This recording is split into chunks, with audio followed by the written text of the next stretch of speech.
Welcome to Co-op Mode, round 93. This is the official video game podcast of Secret Friends Unite. Oh my goodness. I am one of your hosts, Todd Oxtra, joined by the Canardian, Mark Carabin. It's Secret Friends Unite Co-op Mode after dark on a weekend. That's it. Yeah, we're running solo this week because my schedule's a little wonky. We're doing a trip where I'm on vacation, my wife and I, and we both have the same week off next week. We usually record on a Monday, but we might go away, we might stick around, but it's safer to record tonight. So it's a little later than usual. It's on a different day, but we're here, we're ready to go. Let's talk some video games. And I'm partly to blame because I told Mark, I got a problem. I'm seeing Weird Al because I am a distinguished adult who has seen Weird Al probably 5 times, but he is coming to town, Minneapolis State Theater, but he's doing all original content. It's scaled down. It's almost like Weird Al Unplugged. This is a once in a lifetime thing. So I'm excited to see Weird Al without the fat suit. So good times are going to happen. So I'm very excited for that. Yeah. So folks, it's just the two of us. So this gives us more time to stretch out, enjoy some time. And really, we're reaching out to audience. We're reaching out to our Discord, Twitter. And I think we've got some really fun content this week, Mark. And that leads us into our Byron return. DLC edition. That's going to be the theme of this show. DLC. Downloadable content, because it's funny because everything's downloadable these days, so it's a term that's really old. It is. Yeah. Downloadable content is everything. There's exactly discless editions of every console. It's and had its humble beginnings in horse armor, but there we are. So we're going to get into that with Byron Return, and Mark and I have diverging interests through time. So we decided, I gave like 6 options, and Mark and I were like, okay, well, let's pick ones that we can at least agree on, that we have an understanding of it, versus like, I don't know, it's going to be a return, the thing I don't care about, but that's okay. So this week we're dealing in games that had DLC that I think were significant enough to actually drive discussion. And that is Mass Effect 2, The Shadow Broker, which was part of many, many different DLCs in Mass Effect 2. Far Cry Blood Dragon, which potentially could say is an expansion, but it really was Far Cry's first efforts to go beyond just, a guy in a remote land trying to survive with a weird villain. And then Splatoon 2 really drove home the beginning of DLC. It was one of the first DLC initiatives for Nintendo. Well, maybe it wasn't, but it was close enough that it was something that they did differently. So let's move there. It's definitely different. Yeah. So, Mark, with these 3, we didn't pick a stinker, I don't think. So with that, knowing that none of these are really bad, where would you go? This is a tough one because out of these, I've seen, and I can't remember if I played Blood Dragon, but I've definitely seen it. I might have played a little bit of it because it was such a kind of fever dream, weird 80s kind of thing. My brother picked it up, and I think I know I watched him play, and I'm trying to remember if I actually picked up the controller and played it myself. Have not played Mass Effect Shadow Broker. I did play Mass Effect 2 though, so I have more time with that one than Far Cry 3. So this is a really weird mix for me. I think the easy answer for me is to buy Splatoon 2, the Octo expansion.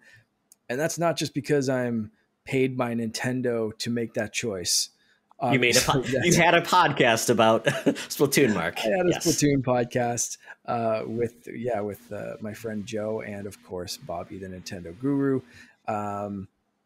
And I love Splatoon, and this DLC was like I said before, different in the way that this was the story mode. So you think of most Nintendo games, and it's like the story kind of comes first, and that mode's the main center of things, and then multiplayer is afterwards. But this one was opposite. Like the story mode was DLC. It's completely optional and centered around an Octoling, which I love, kind of like I think I'm like one of the few people that likes the octolings better than inklings. I just like octopuses better than squids. There's something of it, like octopuses are such weird creatures. They're So like weird alien looking. calamari, you're a big fan. No, no. I think they're You don't. cool. So you don't want the calamari because you like them No, so much. exactly. I don't want to eat Okay. them. I want to be friends with an octopus. Um, they're just such interesting creatures. They're so smart and so just like quirky and stuff. But it was such a cool expansion and a cool story. Great boss fight at the end, and I really really enjoyed this one. So yes, buy that one. I think at this point I'm gonna say rent Blood Dragon, just because it is so wacky.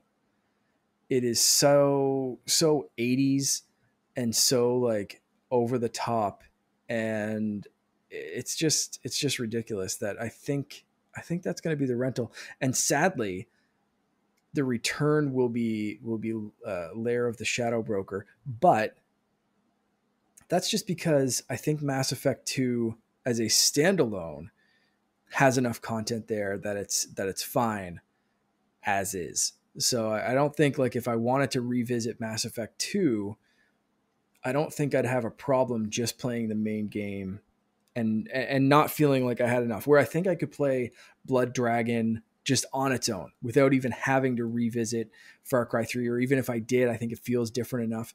So like you said, it's kind of almost more of an expansion for this one. So I think that's where I'm leaning for these picks right now. How are you feeling? You know, you make great points, because that's the whole thing. Is it additive? Is it a must play? Or is it just more of because I really like the franchise? And we'll talk about the whole DLC as a whole and expansion versus whatever. But, these are all really good. And that's where it makes it really hard. But I would say, if we're talking about something that is just so unique and driven, that kind of, it takes chances and does things that the core games didn't, that's Far Cry Blood Dragon. I mean, it is, like you said, Mark, it's a fever dream of a Terminator 2 that didn't happen. Michael Biehn, who was in the original Terminator, is the main character. And this game is super neon, super 80s driven, and it's doing its own thing. This game, I don't even know who pitched it to say this should even happen. And this is available for like $15 standalone. So yes, you don't have to have the game. So typically you need the game to play this. And this is really where it becomes like a standalone versus other games where you need to have the content. So I think this one is definitely a buy, because it definitely stands on its own. So you don't have to feel like it could be act as an introduction to the series too, which makes it really cool. So I'd say buy for that. Then rent Mass Effect 2, The Shadow Broker, because, to your point, Mark, I got enough out of Mass Effect 2, like you said, that you didn't need it. But for me, who sucked every bit of life out of Mass Effect 2 on the Xbox 360, Mass Effect is why I bought an Xbox 360, because I tried playing it on PC and I had issues. So that's why I got and I borrowed a Mass Effect from a friend. I could not stop playing Mass Effect. And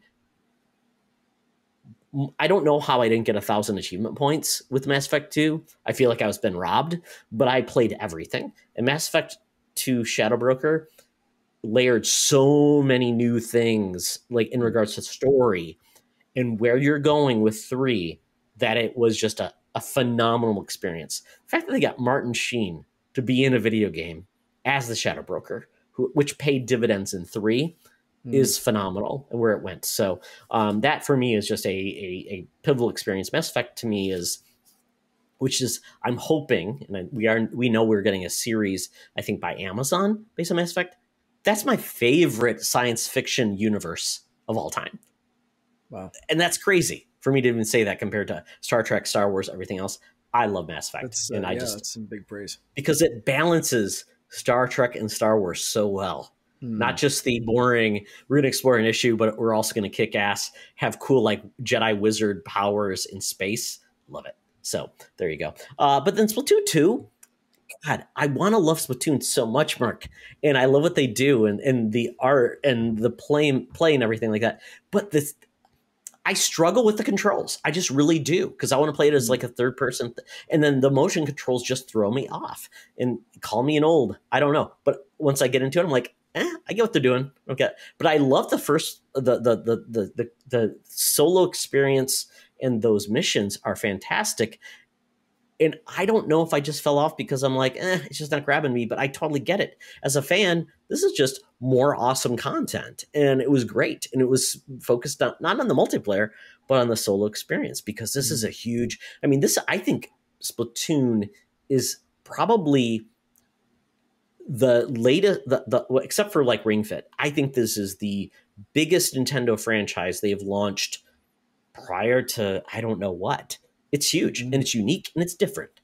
And it makes Nintendo, it brings something new to the table. The art style and all that stuff, it just works. So, and Splatoon 3, that game is coming out, and we're probably going to get DLC for that too. So very exciting. My biggest regret is that mode that I really wanted to play that was only available like on a Tuesday at 2 a.m. in the morning.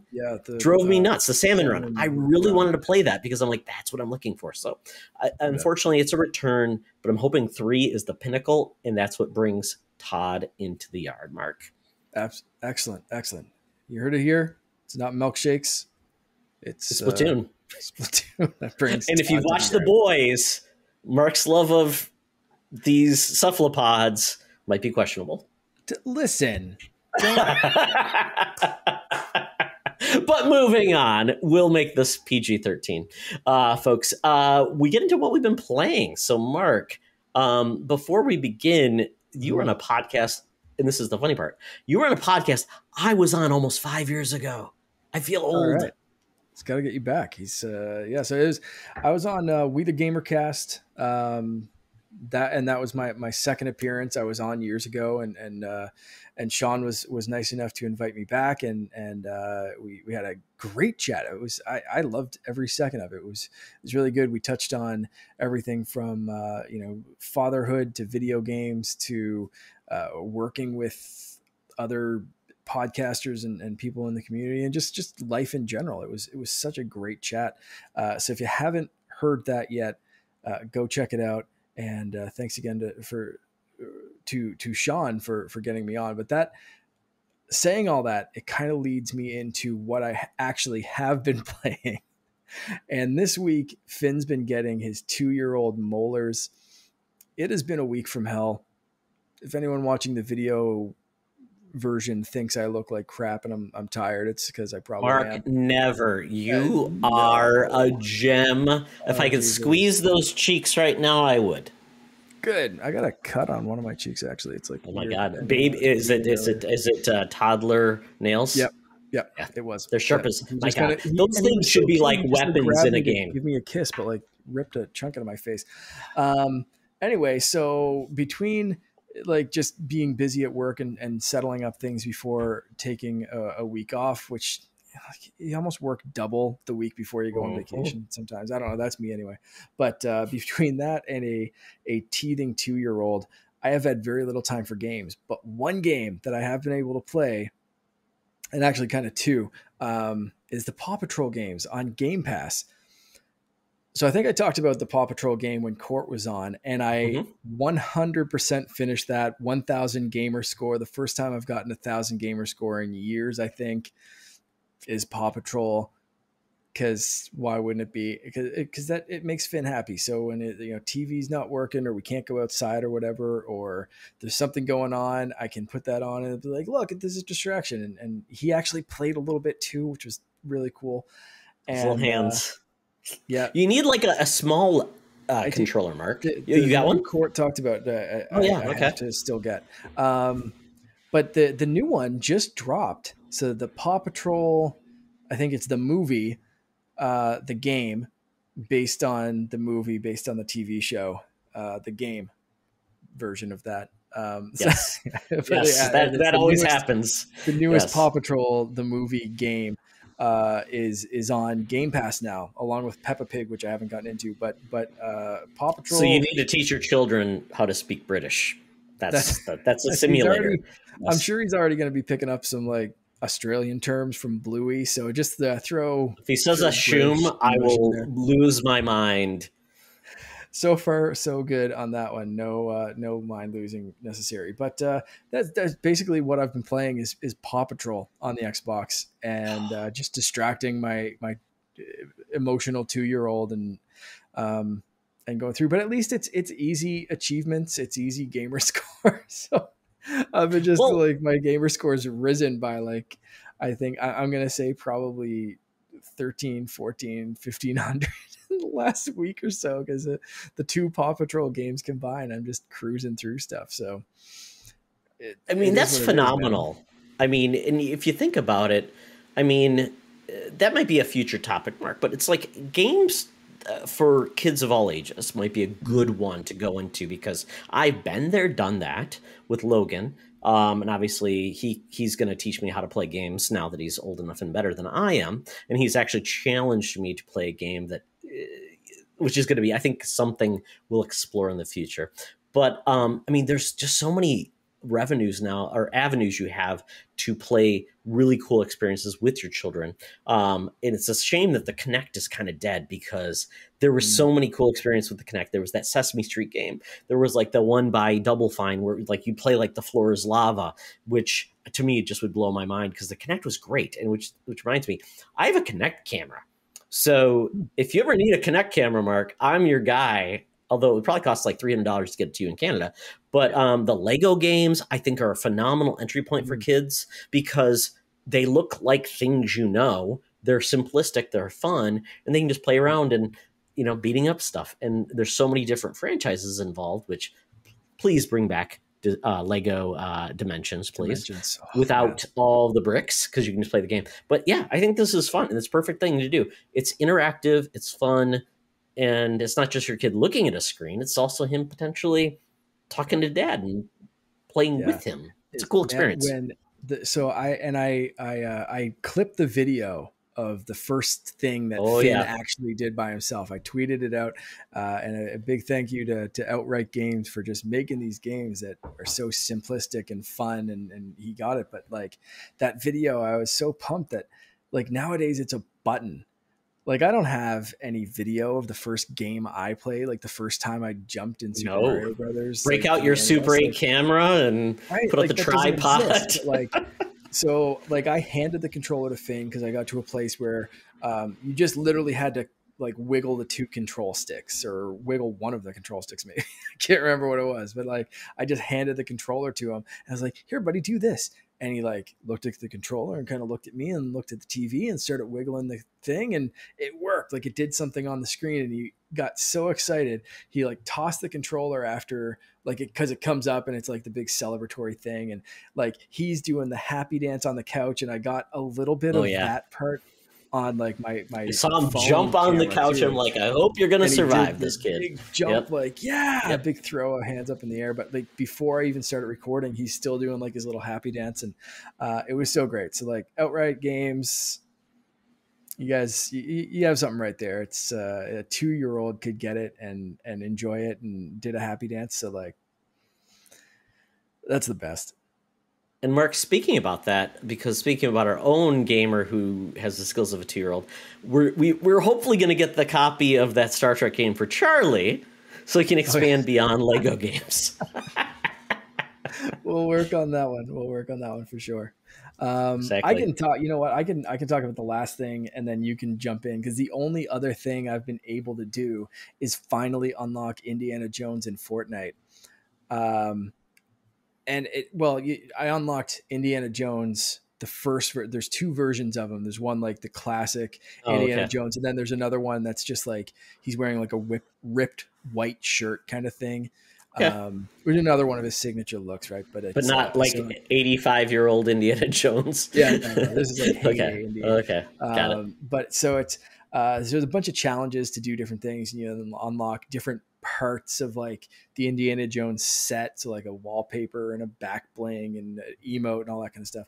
I finally did this last one, and it was such an Indiana Jones challenge. It was so much fun. You had to go to a temple on the map, and there's 4 locations, around, or like in that temple, that you had to get the symbols from, 4 possible symbols, changes every match. You had to get them in order and then go to a central part of this temple.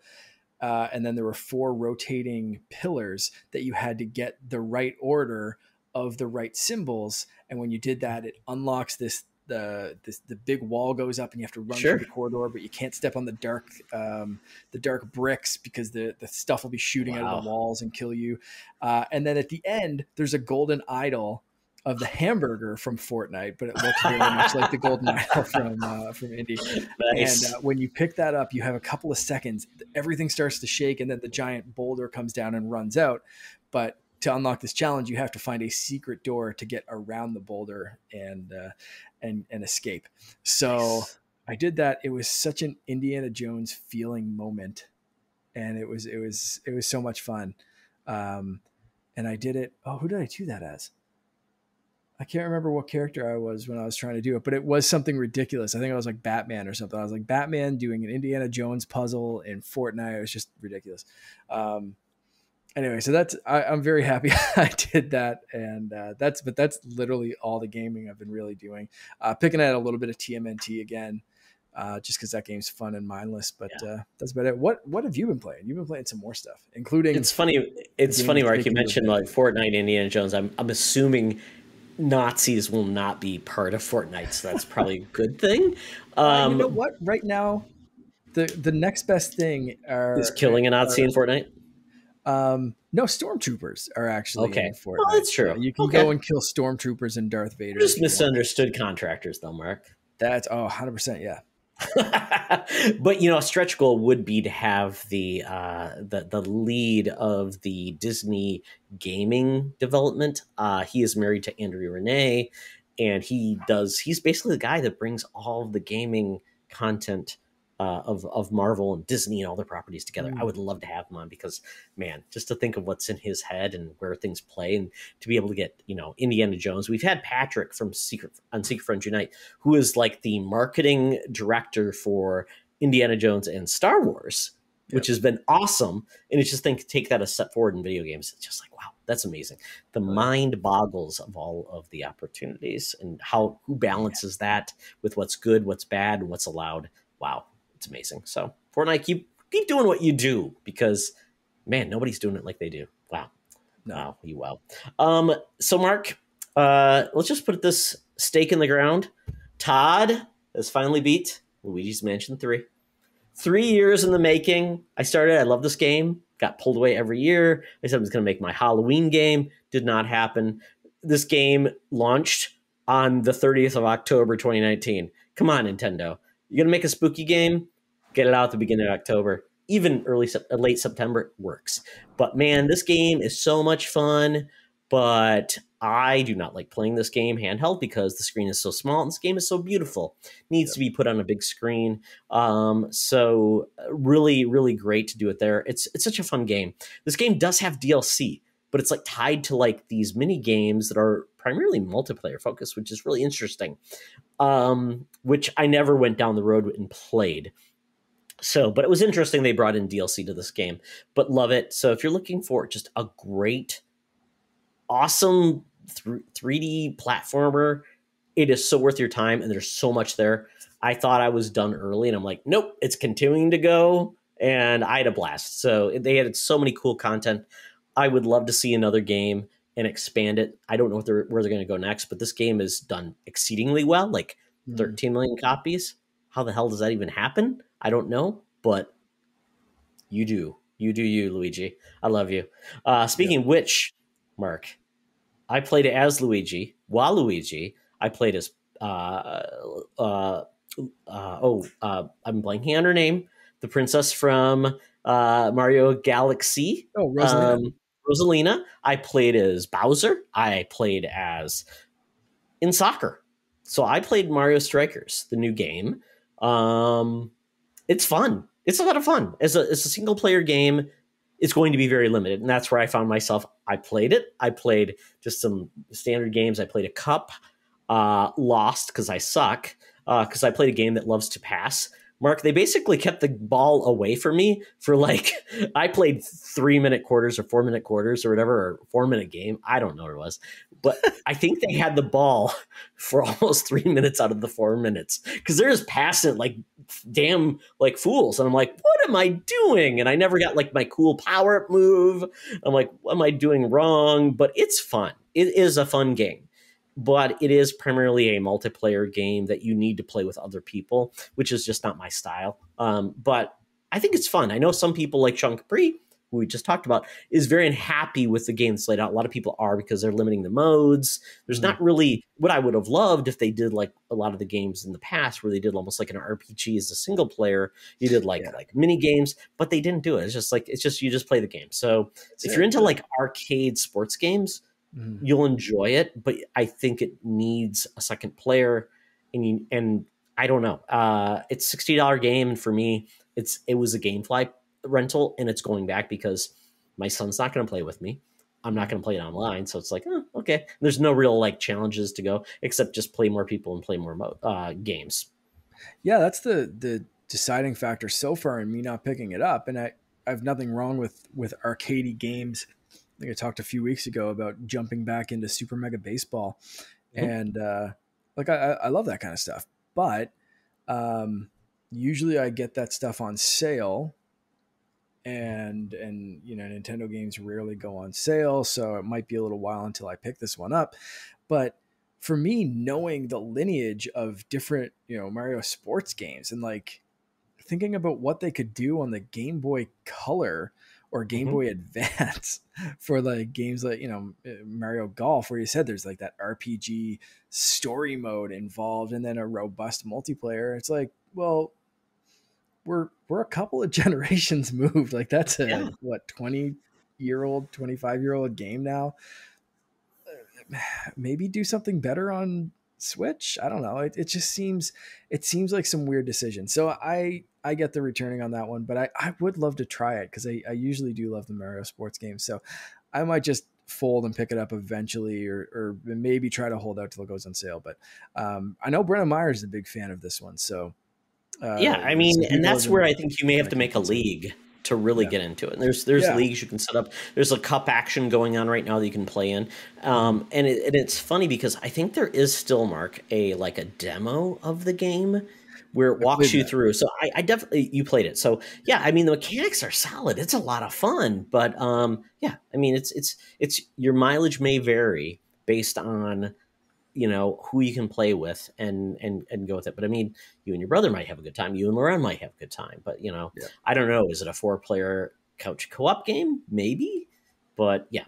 So yeah. Sports games have struggled on the Switch this generation because I think the expectations are so big to make because Nintendo has a really dedicated single player audience that I think is so ravenous for that type of content that they're like, no, we just want you to play with friends. And like, I don't like playing with people.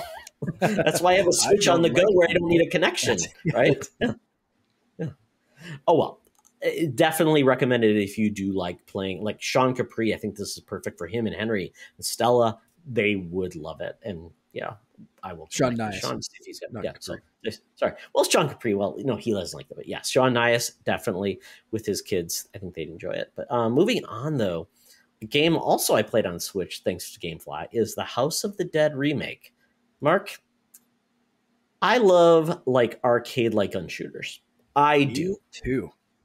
Time Crisis. What was that Namco game that was just weird? It was like a little guys running across them. They had like fireballs coming and you have to shoot. I can't remember the name of that game. It was a Namco game back on the PS2 era.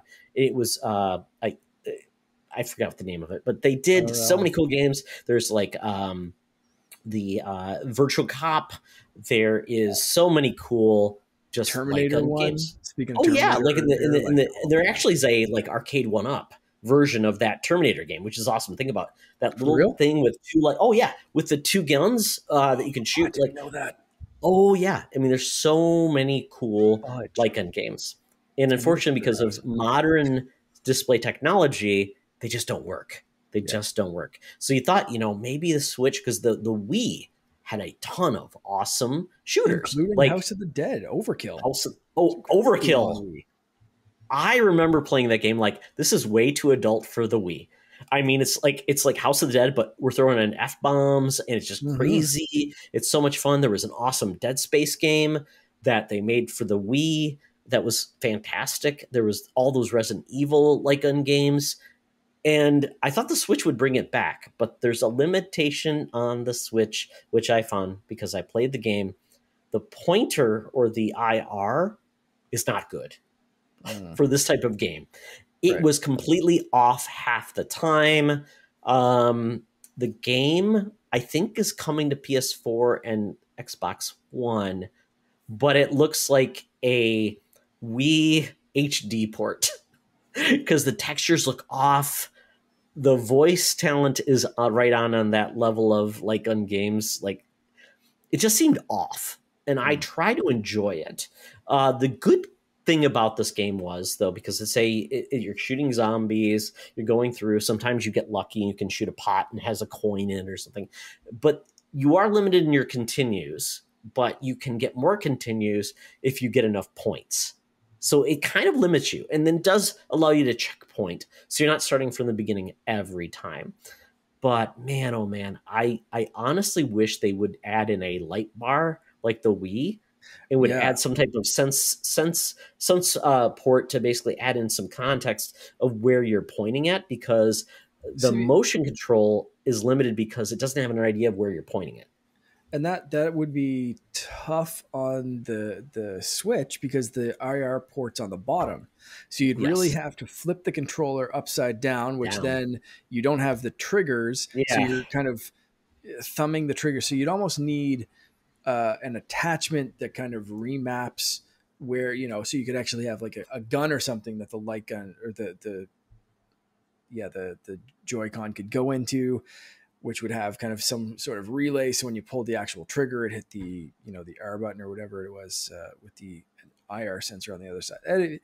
It's not impossible, but yeah, definitely. I don't think the Switch was made for that kind of direct motion pointing control stuff, which is a shame because, like you said, we haven't had that since the Wii, and the Switch has a lot of that lineage kind of feel to it, but definitely different tech.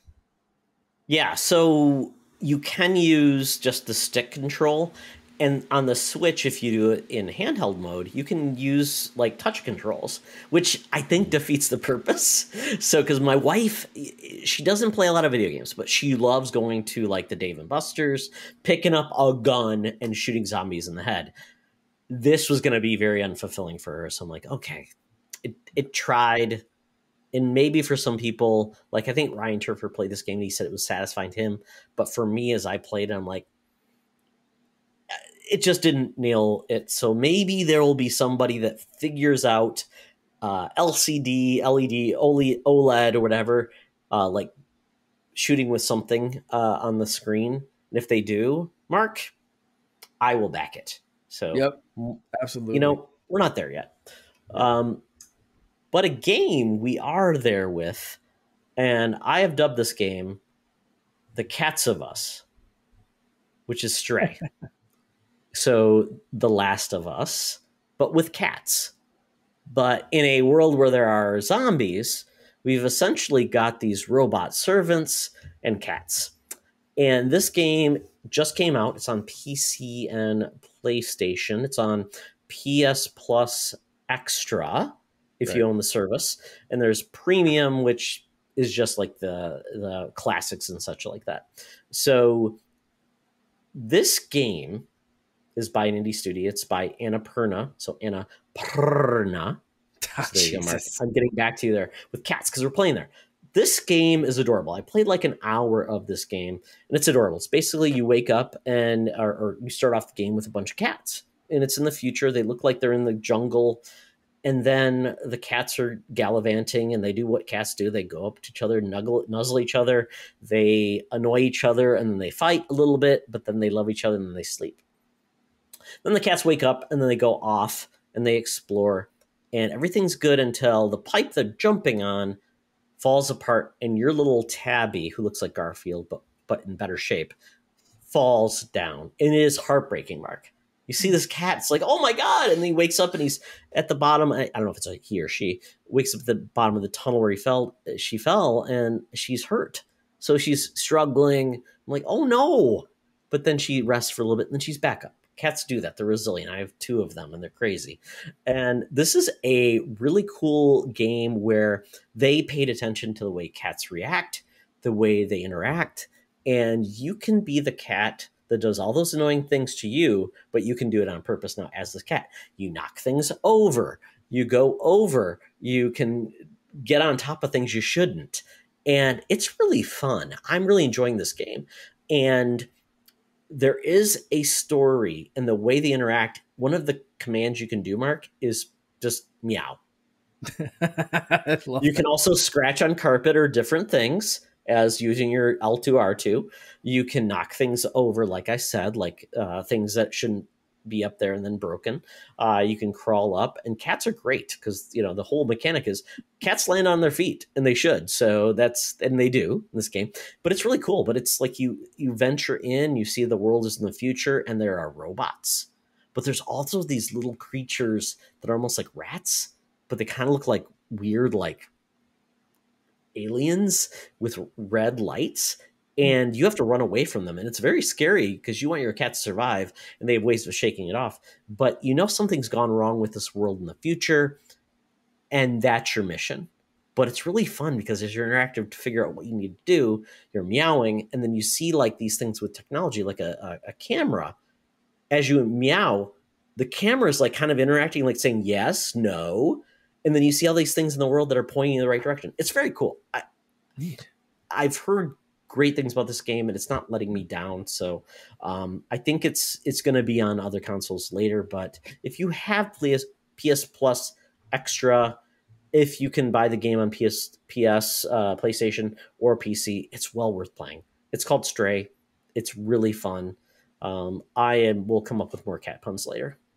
I've heard great things about this game. I'd love to play it. I don't currently have my PS4 hooked up and don't have a PS5. I'm guessing this is going to be one of those year out comes to Xbox, sure, maybe kind of things. So, yeah, this one's definitely tempting me. Yeah, it's just fun. They nailed cats. I told my son he needs to play it because he's gotten used to all of our cats we have in our house. And we've had games with dogs and, good doggos, you pet a dog. But cats kind of get a short shrift. They're not always loved. And there's dog people and there are cat people. So, I mean, this is nice. It's cats are having their day with this game. So the last game I think with cats that was showcased was Cat Letter Damage, which was just cat asshole simulator where the cats go off and knock over things. So it's like, you know what? Cats deserve some love too, folks. So there we go. Well, we had the was it Super Mario 3D World? Oh yeah, with all the cat costumes. Yeah, okay, the cat costumes. There you go. But, a real cat being the focus. That's new. That's great. Yeah, I felt it was a little cheating with Luigi's Mansion 3 with the Polterpup. So Poltergeist pup. Yeah, so there we go. Cats are in my heart, and I will go back to that game. So there we go. And just last before we move on, what I've been playing on has been an OLED TV. I upgraded. We're in the new house. The Geek Mansion the Geek Den is being fit. I got a new TV because we didn't have a TV in that space. So I will go along with Luke Lore, everybody else. OLEDs are fantastic if you can afford them. I was holding off because I'm like, is it too much? But you know what? Treat myself. End of year. I did really well with the company. It's definitely something I felt like I could indulge in. But if you can't, totally get it. But if you can, OLEDs are chef's kiss. Nice. That'll be my next upgrade. I was looking at Prime Day deals and stuff this year, but I wasn't quite ready. I just bought a new TV a few years ago, so it's still good, still kicking. Nice 4K, but that'll be the next one. Nice. So with that, Mark, we had a question from famous Seumas, the most famous of all Seumases. He said, because I think everybody is like just melting in the world right now. It's hot. We finally had a heat break in Minneapolis area. But what games do you play to beat the summer heat? I mean, are we playing the Winter Olympics? Are we going to like the ice levels in games? What do you do to feel the chill the gaming can provide? You know what? That's a good question. It's yeah, I think you might be onto something there with the ice levels or the Olympic Games, something like that. The first one that popped into my mind was Riders Republic from Mm. Ubisoft, and that one you can do some stuff in the heat, but you can also just take off to the mountains and enjoy some fun snow activities there. So that was the first, for whatever reason, the first one that popped into my head, but that's only because 1080 snowboarding and snowboard kids are not yet on the N64 expansion, which I would 100% go to first. Yeah, that's kind of what I'm thinking anyway. What about you? Oh my goodness, Mark. There was a game when I was a young kid, when I owned my NES, that I played too much and I was really bad at. TNC Surf Designs. Do you remember that game, Mark? Ooh. They were like a shirt company that would make like really crazy like surf t-shirts. They had like a crazy ape and all these different things. And they made an NES game where you would skate and surf. And that game just breaks me back to the summer.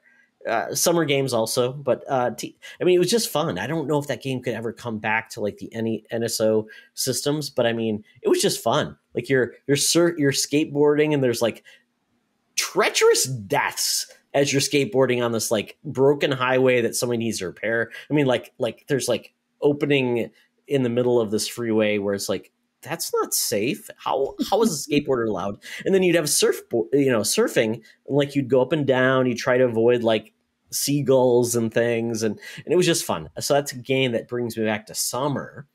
But if on a game I want to escape the heat, now that's a game called, I believe it's called Lost Planet. That was a game by Capcom that came back in the 360 era, where you were on a frozen planet and you were just killing all these crazy animals or like creatures and things. And if you got too cold, you die. So that's a game that makes me feel like I would feel cold even though I'm hot. So Mm. check out Lost Planet. There was like 3 of those, but really only the first one's really good. And of course, I can't let a podcast go without talking about Wave Race, because the whole thing takes place on the water. You're getting Jet ski. splashed. You're jet ski. You're just having fun, or a dolphin. Wave Race. Bring it to Nintendo Switch. Come on. What will you do, Mark, if Jet Moto comes out before Wave Race on Flip PlayStation? a table. I will actually, the table that I'm sitting at right now, I will just flip it into a wall and be very angry for 14 and a half seconds. Oh my goodness. And then I'll get over Make it happen, Nintendo. What are you doing? It's not like you have need a license. I don't think they had Ski-Doo or anything in there. So just They get did. it. They removed it on Oh, the okay. Wii U when they re-released it there. But they did have, Kawasaki jet skis, I believe. How much is the that license really, sponsorship. Nintendo? No, they removed it all. So there's already a freaking port with this stuff removed that they had to remove, because there were a few, or at least one, or but it might have been a few sponsors in that game for like clothing and stuff on the billboards and everything. But they already have a port where that stuff's removed. So just file save as Nintendo Switch Online N64 thing, and just give me what I want. It's Just put summer. Mario and a bloober, Just do right? it. That's just what I want. Does that work? Mario and a Yeah. bloober, like it from Mario Sunshine? I think so. Yeah, I heard that does. What? Sunshine's a great game too, because you've got the flood. Oh, yeah. There's all Tropical the water from Paradise? tropical Yeah. paradise and stuff. I guess that's not really escaping the heat, because like, But you can spray aside from people like with the water to you're get them spraying some cool. stuff. You're cooling some people Yeah. down, I guess.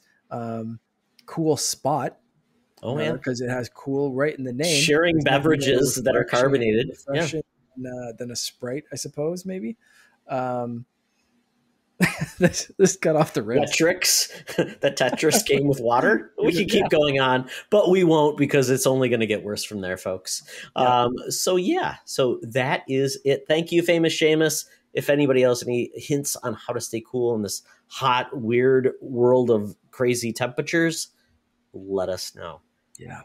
And that moves us on to the news. So, Mark, Ubisoft is really one of your favorite companies, and they had their earnings call. And, I'd like your thoughts on where Ubisoft is headed because a lot of people are just not sure. Yeah, it's I mean, the whole games industry, there's so many delays and that kind of stuff that I think it's a little bit of fear mongering to be, the Kotaku report, and of course it's Kotaku because bad luck continues, cancellations, cost cuttings. Is Ubisoft in trouble? It's like I don't know, like just a string of delays mean Ubisoft are in trouble, or the whole game industry. Like, we're getting rid of crunch, we're cutting down. There's the pandemic. There's this. There's that. Shit's happening all over. But in this one specifically, they did just delay Avatar Frontiers of Pandora. Will not release alongside the movie, coming sometime, I don't know, maybe late March 23, March sometime in 2023, 24. I think is what they're saying now. Okay. Yeah. All right. So, like, is it essential to have it alongside the movie? It doesn't seem like it is. I'd rather them get the game right. And I think I said this an episode or two ago that I think if they just let you have fun in Pandora and explore that world, I think it's a cool enough world to justify wanting to explore it. I think there's a lot of flora and fauna and adventures to be had, just literally just frigging around in the world like Ubisoft does. How many times have you been like, the fate of the world rests on your shoulders in a Ubisoft game, and you're like, cool, but first I'm gonna go ADHD my way through all of these side missions because I think there might be a donkey on the top of that mountain That guy that needs his has a bread, scroll that that, loaf of will bread. lead me to the bread for that homeless guy that I found in behind the Acropolis. It's just, that's how I play Assassin's Creed games. I am all over the place. I want to explore every bit of the map. I want to just see how far I can push the game and how much I can and see and get around things that way. So, and that's why Ubisoft is to me, such a great company, because they do that kind of stuff so well. But then they also give us stuff like Mario plus Rabbids. So yeah, I don't think that game's been delayed. So I don't know if there's, that kind of big trouble. We still have the Assassin's Creed, I think, Infinity launch of the Assassin's Creed thing that's happening in September. There were some rumors that one's going to be delayed as well, but who knows? There was like a big game delay rumor, and people were saying, oh, it's probably Assassin's Creed, but it turned out that might be just Avatar. So like Assassin's Creed might, as far as we know right now, still be on track. So who knows? Who knows? The next Assassin's Creed game, there's a few rumors to where it's going. I think Middle East is one of the strongest rumors. And people saying they want it to go somewhere in Asia for years, but right now I think that might be a little bit too Ghost of Tsushima to really justify wanting to go there. Anyway, I'm excited to see still what they have going on. We finally have a release date for Skull and Bones. That game looks real and looks good, and I don't know. I'm excited to play it this fall. So there we go. I think, I don't know if like they're doomed, but delays suck for games that people were looking forward to. Getting into the rest of it, like layoffs and that kind of stuff, like I don't personally really want to dive into all that kind of stuff because I don't know, I never like just analyzing people losing their jobs. That sucks. it just does. So yeah, if you want to jump in on a bit of the business side of things, that's cool. But like game wise, I don't know. I think they're in as healthy a place as anyone else. Like this fall is a weird fall. This year has been a weird year of delays and pushbacks. And, why did we buy these new consoles? It's you still can't find the consoles, but like the game lineups for both are a little barren through the year. So it's a weird year, and Ubisoft's not immune to that. Yeah, they're in a weird space because they were not acquired. And we're hearing Yeah. that the acquisitions are kind of calming down because of inflation worries. Now your money's not going to buy as much, and you want to make sure you hedge your positions so you can actually survive. And because of that, Ubisoft at one point were going to lean into NFTs, and that kind of went away, thankfully, because Yeah. NFTs, as we're finding with blockchain and all that stuff, it's kind of like a trend versus a reality. So you got to lean back. Mhm. From that. So the question becomes, where are they going to lean into, and what will work for this company? They haven't really got a great games as service type model like a Call of Duty Warzone, Fortnite, things like that. They've tried, Mhm. nothing has really worked. So the question becomes, where are they going to line into? And it sounds like, Mark, the AC Infinity is going to be that game, because Yeah. that's going to be the free to play. It's going to be modules. It's going to be like, we're going to explore different time zones, which could work really well. Mhm. And they're also still going to support standalone AC games, which, with this game we're hearing that might take place in the Middle East, very cool. Mhm. So they're going to have to, balance what works to, have just enough Assassin's Creed versus too much, and where are people going to play? Because I think you could potentially be in both areas depending on how you want to play or what areas are interesting to you, And it because you like those games. yeah, and it sounds like Infinity might be all encompassing. Like Hmm. that's almost like it sounds like Infinity is just going to be like the platform, almost like a Fortnite type thing where Yeah. yeah, you can screw off and go into like the story modes, or you can do multiplayer, you can probably do some content, created content or this or that or whatever. So and they're going to keep adding to it. So Infinity almost sounds like a hub, or like the basic skeleton, and they're going to keep adding meat to it, and you can buy and play whichever kind of chunks of meat that you feel like doing. And yeah, it's to me it's exciting. I don't know, but we'll see what they say in September. I'm kind of holding my judgment, reserving my judgment until then. Yeah, I mean, if they do the season pass where it says essentially the season pass is going to enable you to have a really cool Assassin's Creed experience in worlds you haven't seen before. Japan, maybe Russia, things like that. Mhm. Canada, Mark, go up to the Yukon, whatever, Montreal, different areas. That could be kind of cool. So I think they can nail it and get it right. Does it work in that model with a really story based game with all the missions and things like that? I don't think we've seen that yet, because the games that are typically in this model of season passes are, you know play, shoot people, and move on, and you get some, maybe a cinematic or something like that. But with a Mhm. story based game like that, it's going to be a tough balance for them. So we'll see if Yeah. this works, but it could, if they said, we'd rather charge you $12 every 4 months, and you get some cool stuff you can go into, but it feels like an Assassin's Creed game. Maybe that's where they get people to play in, because I don't want to pay $48, but I'd rather play $12. So, because I like Russia, or I like It's Japan, or I like China. exactly, yeah, that's it. I mean, there's so many places they can go. There's so many things they could do between full size games that we've seen, and we're going to talk about DLC. So maybe we'll get it. This is a good time to get into that because the Assassin's Creed DLC is some of my favorite. Yeah, yeah. And lastly, I just want Beyond Good and Evil 2 to happen. As of right now, I don't know what's going to happen. Mark, please save my soul. Give me something. I just want that pig and that girl to go off on adventures, Mark. I don't need to All be right, crazy. I just need to have a fun, good time in an Steve X-Files like Gamble, adventure. listen to Todd. Well, yes, There you go. exactly, because Michael Ansel has been fired. But moving on, yes, to the heart of our conversation. We've touched on it many, many different times, but now we're going to go all in, because this is all to blame to Brandon Myers, our winter gamer. Oh my goodness. Thank you for being such a great part of all of these good gaming communities.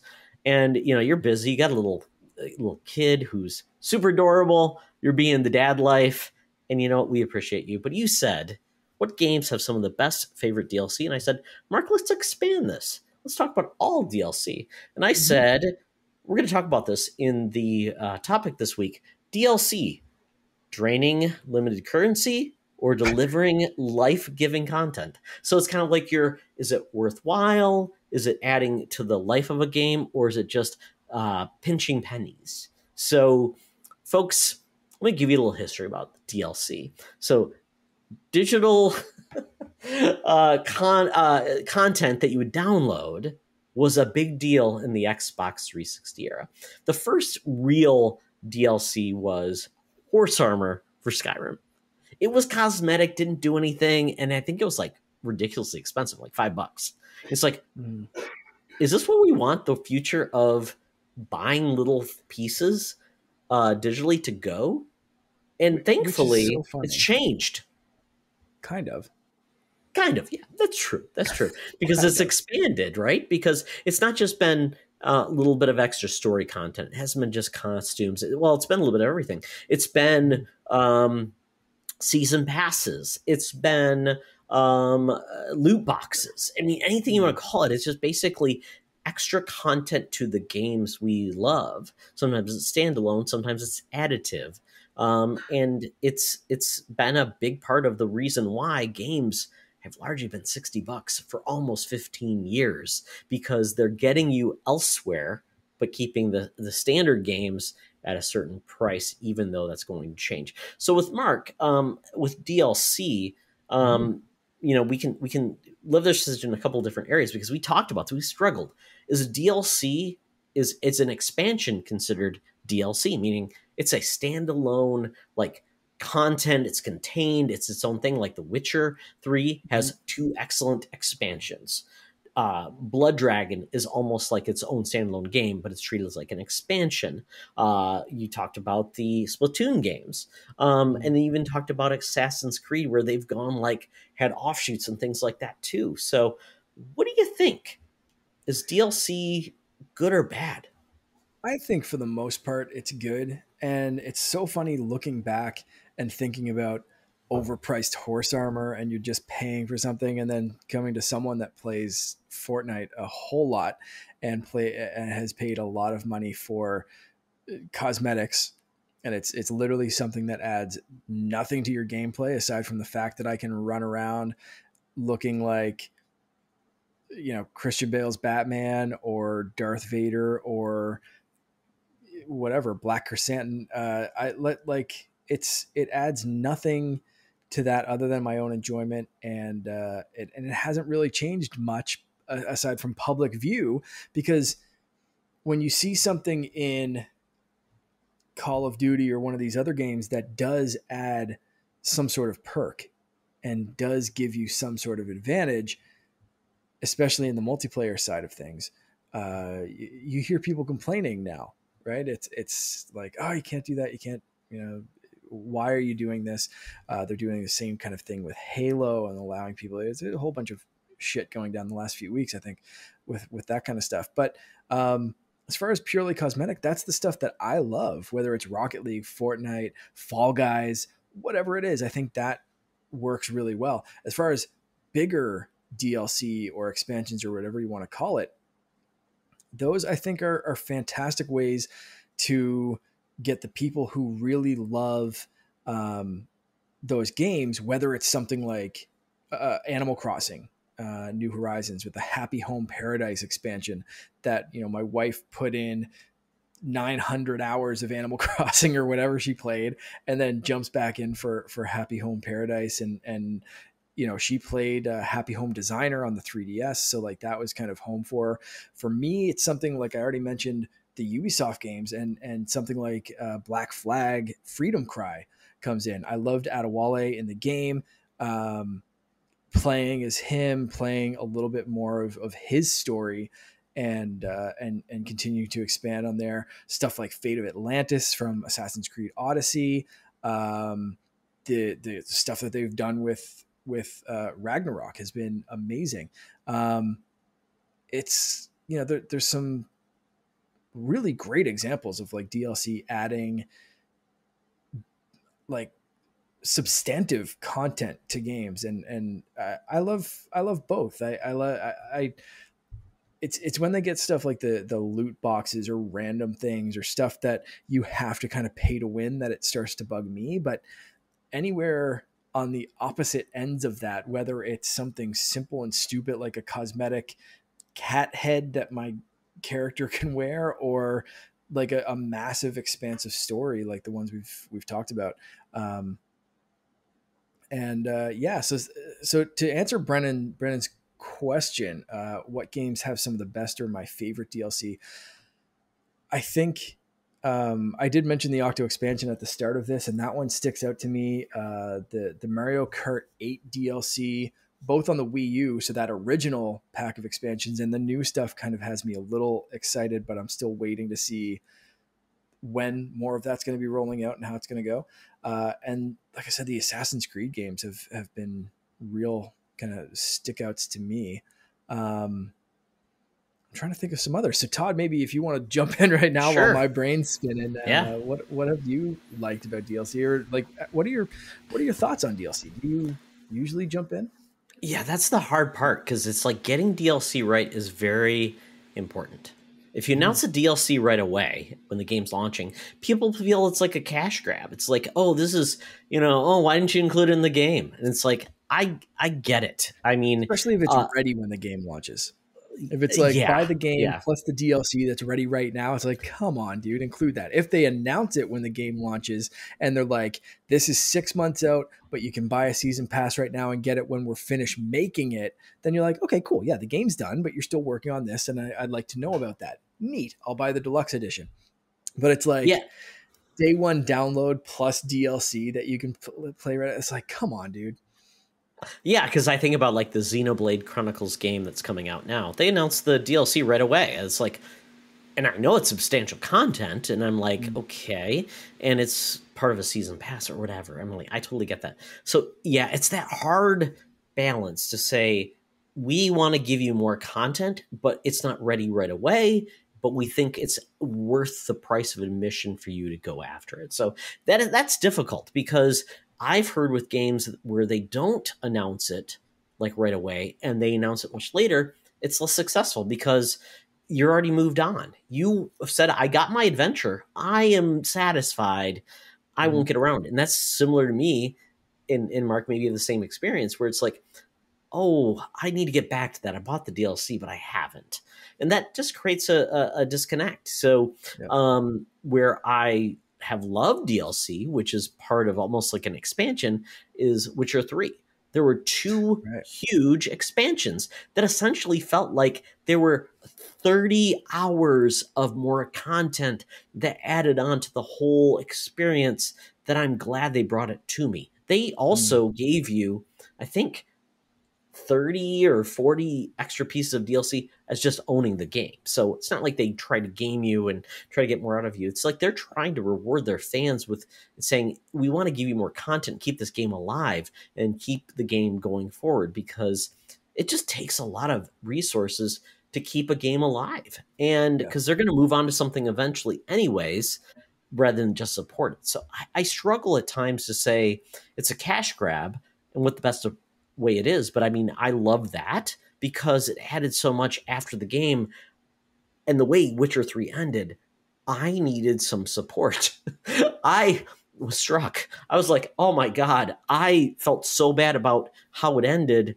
And then when taking Geralt through those extra missions felt almost like it was rehab for him. It was therapy to bring him back to the person we knew he was and Mm. what he lost and being able to move on. So it was really important. Same thing with Mass Effect.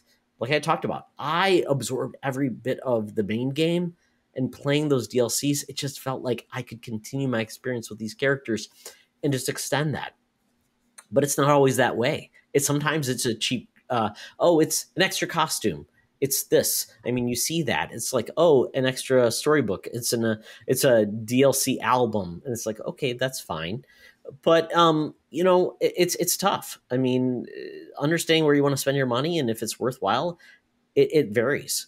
To your point, Mark. I mean, with I Animal Crossing, that yeah. that brought that really ravenous fan base back because they're like, I've ringed this thing out so much. There's nothing there, and I just want to keep playing. And Nintendo's like, this is the biggest game in the world. We got to do Mm. something. And it's the first time they've done DLC, right? Uh, yeah, I mean, like I said, they've had it for Super Mario Kart 8 as far back as the Wii U. But yeah, Nintendo hasn't done a ton of DLC. One example that I forgot earlier, and I definitely have to bring up, is Shovel Knight, because they Hmm. just kept adding things with the other knights and The treasure the trove, right? That was the yeah, collection. If you bought it, you got everything. absolutely. And that was, uh, Jesus, Spectre of Torment, King of Cards, Plague of Shadows with Plague Hmm. Knight, and then Shovel Knight Showdown was included in that, wasn't it? I think so. Yeah, there was quite a bit. Now we've got more Fucking content outside of that insane. Yeah, initial crazy, offering coming through. crazy. Yeah, because I mean, geez, I mean, it's amazing. Now, a game, Mark, that is our game of the year 2 years ago. Immortals: Phoenix Rising.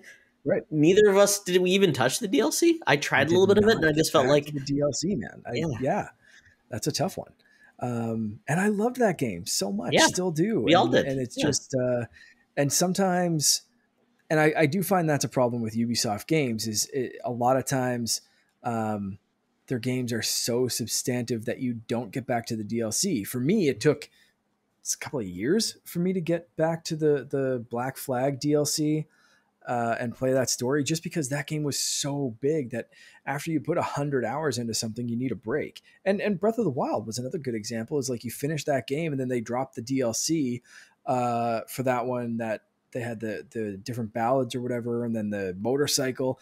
It's like I dropped in and took the motorcycle for a spin a little bit, and it's like, man, I still got to take a bit of a break. I I couldn't do eventually the get back to I it, couldn't but do like, that. Like, what was it, the mode where like you're naked and afraid, and oh it's yeah, like I can't do that. I got killed by a bat. I'm not yeah, doing that. Yeah, yeah, you get yeah, killed if something looks at you the wrong way. It's nuts. But that's the great thing is sometimes it's, you don't have to buy all this stuff. A lot of people, I think, and I'm bad for this, of you see a deluxe edition of something or you see DLC on sale and you're like, I'm gonna get it, let's go, and then you never get back to it. But like, you can kind of piecemeal your way through it if you think you're gonna spend time on it, if you think you're gonna have some sort of desire to jump back in with a character or with a game or whatever. Um, Good, and if not, it's completely optional content, which is nice. So, or at least it should be when it's done right. So that's, again, I hate when DLC doesn't feel optional or feels forced or whatever. But most of the examples that I'm thinking of have been done really, really well, whether or not yeah. you personally enjoy them. I was thinking about Assassin's Creed with Valhalla with Donnie Reese, who was on the show, and he has put like 1 billion hours in that game. I think I never got past like leaving Norway or whatever, and like Right. because that game was just too big. It was like that's 18 So hours big. in, and I'm like, I haven't feel like I've done anything. He's like, oh, I want 80 more hours of content, and I'm like, oh boy, that's a lot. Mhm. But I mean, wow, I mean, there's just so many more examples of, how do we keep this alive? I mean, Infamous. I love the first two games, and they made a cool like just extra content where you're a vampire in New Orleans. I'm like, how does that even happen? And I loved it, and I thought it was fantastic. So, I mean, even games that have struggled to find a fan base, Bioshock 2, there is a DLC for that game, which apparently is called out as that is probably the best part of Bioshock as a whole, Minerva's Den. It's like, Oh, wow, yeah. man, I heard so many good things. Mhm. Should I go back just to play that? So it really makes you feel like maybe they could have messed up the original game, but take their all the things they learned and make it better and save the game. But Mhm. how many people will actually learn that? Yeah, that's it. I mean, and it's a very rare occasion of DLC being better than the game itself. Other examples that come to mind for that one right off the bat, like the Ballad of Big Gay Tony for Grand Mhm. Theft Auto 4, Which jumps out was an as like that Xbox was 360 exclusive. I remember that. That was a big deal. um, I think like the Witcher expansions. I know my brother said like Blood and Wine, I think, So was good. better.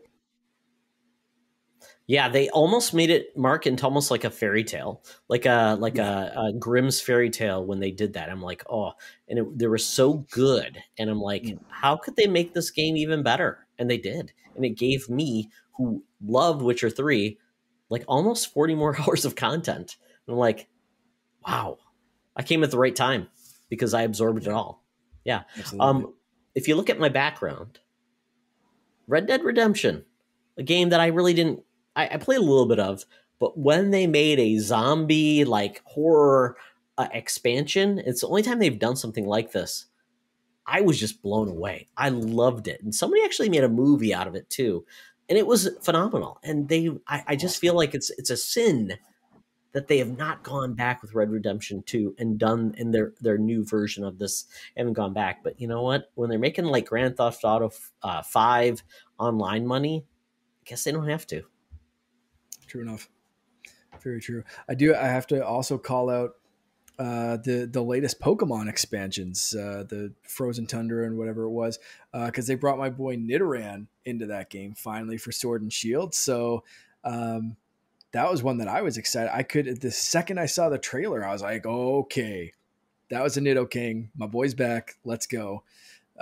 Chippy is entering the arena. Let's do this. So yeah, I like there's certain things of different DLCs that are going to catch you. And that for me was enough to go put another 20 or more hours into Pokemon Sword, Shield. Cause it, as soon as I was like, okay, well, got to find Nidoran. So I might as well beat the DLC. Yeah, it's amazing. And I would say, Mark, the game that you love the most, I would say these days is Fortnite.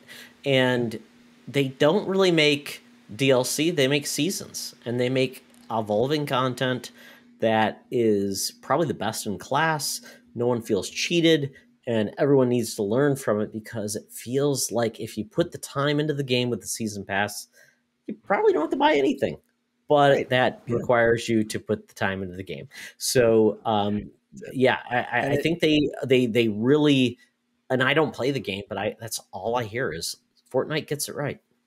they do. And the nice thing is the game's free to play and they support it with a little high priced at times DLC, but like you said, if you buy one expansion and you don't really waste your money on skins or anything else, you can keep kind of buying the season passes. So if you buy one, you kind of keep getting the others, and then there's other ways to spend your money if you actually want to spend real money, but that's fine.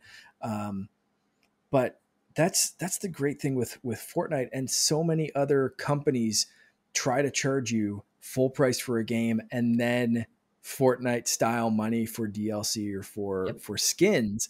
And it's like, well, you can't do both. Pick one. Like No. release your game for free and have overpriced DLC, or make us pay for your game and make the DLC dirt cheap so we don't mind putting cat ears on a first person character that we don't even get to see. Like Fortnite is at least third person, so I can see it Oh when yeah. I'm Marcus Phoenix running around through the game. And like there's like and I think that helps Fortnite as well, because a lot of you see Halo and Call of Duty and all these other games try to do this stuff, and it's like, well, what are you going to do? Like put cat ears on your gun? Who cares? uh it's cosmetic for everyone else, but in Fortnite I get to enjoy seeing myself run around as Catwoman. It's great. So yeah, Fortnite's such a great example of getting the pricing pretty much right, releasing the game for free, and doing all that kind of stuff, that when other companies try to charge for a game and for DLC, it's just like, man, sorry, I can play Fortnite everywhere. Like I Yeah. logged into Fortnite on GeForce Now the other day because you get a free pickaxe or something like that when you play a match on GeForce Now. Like, friggin', I have a GeForce account. Let's do this. And logged in on my computer and jumped into a match, and that was it. It's so easy to play it To everywhere. that mouse life, Mark. That mouse reticle. It's you're all Didn't really in. sell me on the trackpad on my MacBook right away, but it's an option, I guess. Yeah. But it's people say it's hard to find the balance, but there's so many examples there of the balance being found, that nowadays companies like 343 struggling with Halo, uh, Square Enix struggling with Avengers, and they've nailed some of the movie costumes, and then they turn around and they release like Thor in a swimsuit and like Tony Stark just wearing a shirt Yeah. And it's just like, why? What are you doing? This is the summer collection. Who cares? Like, just release a skin from friggin' like Swimsuit. It's Sports Love and Illustrated, the Thunder. swimsuit collection. There we Yeah, go. right. And that's That's what everybody cool. Like, wants. but like No. they have struggled with so much DLC because they create costumes that no one gives half a crap about.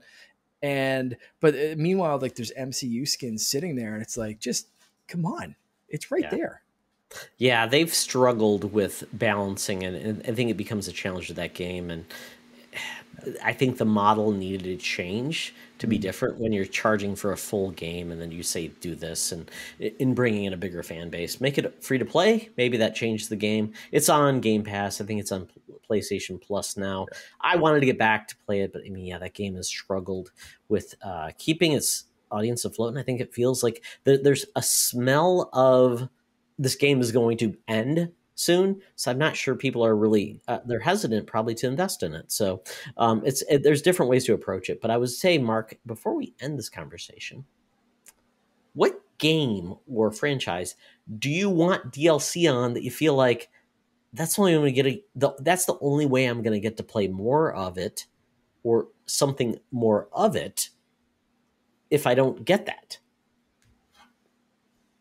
So like a game that's done right now, but I'd Pretty like to much, see yeah. expanded a bit. Hmm. Um, Man, that's tough. And I would have said Jedi Fallen Order if we're not getting the sequel. So that would have been my answer there. Um, right off the bat, I'm going to say Ninja Turtles. Give me more stages. Give me more story.